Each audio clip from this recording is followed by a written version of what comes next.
Let's mic, देश का मिजाज नॉर्थ। श्रीनगर में पुलिस ने ईरान के सर्वोच्च नेता अयातुल्लाह अली खamenei की हत्या के विरोध में हुए प्रदर्शनों में अशांति फैलाने के इरादे से भ्रामक जानकारी प्रसारित करने के आरोप में कुछ मीडिया संस्थानों, पत्रकारों और व्यक्तियों के खिलाफ मामला दर्ज किया है। पुलिस प्रवक्ता ने बताया है कि पुलिस ने कुछ समाचार चैनलों, मीडिया संस्थानों और व्यक्तियों द्वारा इलेक्ट्रॉनिक और सोशल मीडिया प्लेटफॉर्मों पर जानबूझकर झूठी, मनगढ़ंत और भ्रामक जानकारी प्रसारित करने पर संज्ञान लिया है। हालांकि आरोपित मीडिया संस्थानों और व्यक्तियों के बारे में तुरंत जानकारी नहीं मिल पाई है। रिटायरमेंट फंड का प्रबंधन करने वाली संस्था ईपीएफओ ने वित्त वर्ष 2025-26 के लिए भविष्य निधि जमा पर ब्याज दर 8.25% तय की है।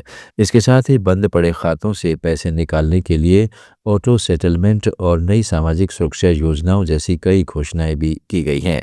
मंत्रालय ने बताया है कि केंद्रीय श्रम एवं रोजगार मंत्री मनसुख मांडविया की अध्यक्षता में हुई सेंट्रल बोर्ड ऑफ ट्रस्टीज की बैठक में की गई सिफारिशों के आधार पर ये फैसले लिए गए। मंत्रालय के अनुसार ईपीएफओ ने अपनी वित्तीय स्थिति मजबूत रखी है और खाता धारकों को स्थिर और बेहतर रिटर्न देना सुनिश्चित किया है।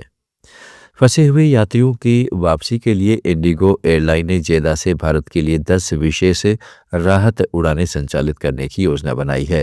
ये उड़ानें आवश्यक स्वीकृतियों और मौजूदा हवाई क्षेत्र की स्थितियों के अधीन संचालित की जाएंगी। नागरिक उड्डयन मंत्रालय ने एक बयान में कहा है कि इंडिगो यात्रियों की सुविधा के लिए जेदा स्थित भारतीय वाणिज्य दूतावास के साथ समन्वय कर रही है। मंत्रालय ने कहा है कि वह पश्चिमी एशिया के कुछ हिस्सों में बदलती हवाई क्षेत्र की स्थिति और अंतर्राष्ट्रीय उड़ानों पर पड़ने वाले प्रभाव की लगातार निगरानी कर रहा है। एयरलाइन से सुरक्षित आवाजाही सुनिश्चित करने के लिए विदेशी विमानन प्राधिकरणों और विदेशों में स्थित भारतीय दूतावासों के साथ मिलकर काम कर रही है। मंत्रालय ने यात्रियों को सलाह दी है कि वे हवाई अड्डे जाने से पहले उड़ान स्थिति की जांच कर लें और केवल आधिकारिक स्रोतों पर ही भरोसा करें। गृह मंत्री अमित शाह ने वन्यजीव संरक्षण के प्रति देश की प्रतिबद्धता को दोहराया है। सोशल मीडिया पोस्ट में शाह ने कहा है कि भारत की सनातन परंपरा हमें प्रकृति के साथ सामंजस्य बनाकर जीना सिखाती है। बाघ से लेकर सबसे छोटे प्राणी तक प्रत्येक जीव पारिस्थितिकी संतुलन बनाए रखने में महत्वपूर्ण भूमिका निभाता है। उन्होंने आशा व्यक्त की है कि वन्यजीव संरक्षण दिवस आने वाली पीढ़ियों के लिए वन्यजीव की रक्षा और संरक्षण के सामूहिक संकल्प को और मजबूत करेगा। कांग्रेस नेता तारिक अनवर ने कहा, भारत का रिश्ता ईरान के साथ बहुत पुराना है और हम उस रिश्ते को निभा भी रहे हैं। ईरान भी हर कठिन समय में भारत के साथ खड़ा होता है। बातचीत होनी चाहिए, लेकिन अमेरिका का जो रवैया है उससे नहीं लगता कि उन्होंने बातचीत के लिए कोई रास्ता खुला रखा है। नहीं, बात तो सही है। भारत का रिश्ता ईरान के साथ तो बहुत पुराना है, परंपरागत है और हम लोग उसको रिश्ते को निभा भी रहे हैं। ईरान की तरफ से भी हमेशा हर कठिन समय पर भारत के साथ वो खड़ा होता है और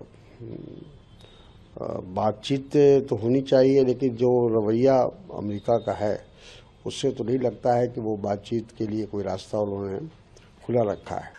पंजाब सरकार ने अमेरिका, इजराइल, ईरान संघर्ष के कारण मध्य एशिया और मध्य पूर्व में फंसे पंजाब के लोगों की सहायता के लिए 24x7 हेल्पलाइन सेवा शुरू की है।